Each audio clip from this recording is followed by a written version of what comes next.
दारू पिऊन आपल्या महाराष्ट्र राज्याची तिजोरी भरूया। राज्य सरकार महसूल उत्पन्न वाढवण्यासाठी नवीन मार्ग शोधणार।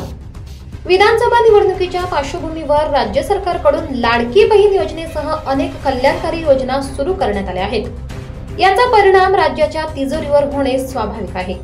राज्याच्या तिजोरीवरील ताण कमी करण्याची जबाबदारी महाराष्ट्रातील सर्व मद्यप्रेमींवर येण्याची शक्यता आहे। कारण राज्य सरकारकडून तिजोरीवरील भार कमी करण्यासाठी काही उपाय शोधले जात आहेत। याचाच एक भाग म्हणून राज्यातील महायुती सरकार येत्या काही दिवसात मद्य आणि सिगारेट यांच्यावरील कर वाढवण्याची शक्यता आहे। महसूलच्या माध्यमातून राज्याचे उत्पन्न वाढवण्यासाठी नवे मार्ग शोधण्यासाठी राज्य सरकारने 5 सदस्यांची समिती स्थापन केली आहे।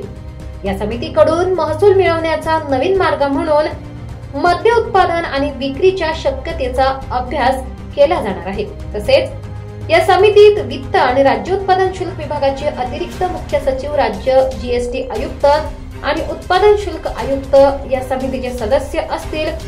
या सर्वांना एकत्रितपणे मद्य उत्पादन, मद्य विक्री परवाने, उत्पादन शुल्क आणि इतर राज्यांनी अवलंबलेल्या महसूल वाढवण्याच्या पद्धती आणि धोरणांचा अभ्यास करण्याचे काम सोपवले जाईल। याबरोबरच राज्य सरकार अवैध मद्य विक्री बंद करणे आणि जास्तीत जास्त मद्य विक्री परवाने वितरित करण्याचा राज्य सरकारचा मानस आहे। मग आता तुम्ही म्हणाल याची गरज का पडली? कारण विधानसभा निवडणुकीच्या वेळी राजकीय पक्षांनी मोठमोठ्या घोषणा केल्या होत्या। महायुतीने देखील निवडणुकीच्या तोंडावर भरमसाठ आश्वासने दिली होती। लाडकी बहीण आणि अशा इतरही योजना जाहीर केल्या होत्या।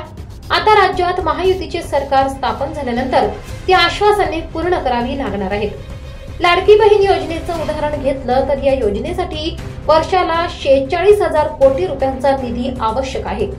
यातच राज्य सरकारला 600 कोटी रुपये हे लाडकी बहीण योजनेत दिली जाणारी रक्कम 1500 वरून 2100 करण्यासाठी लागणार आहेत। याबरोबरच मोफत वीज आणि कर्जमाफी अशा योजना लागू करण्यासाठी सरकारला पैशांची आवश्यकता आहे।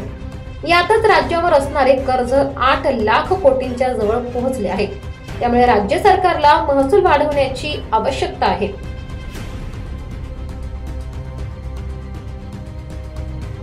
मराठी केसरी न्यूज ब्युरो, मुंबई। दिवसभरातील ताज्या घडामोडी बघण्यासाठी आजच मराठी केसरी न्यूजला लाईक, शेअर आणि सबस्क्राईब करा।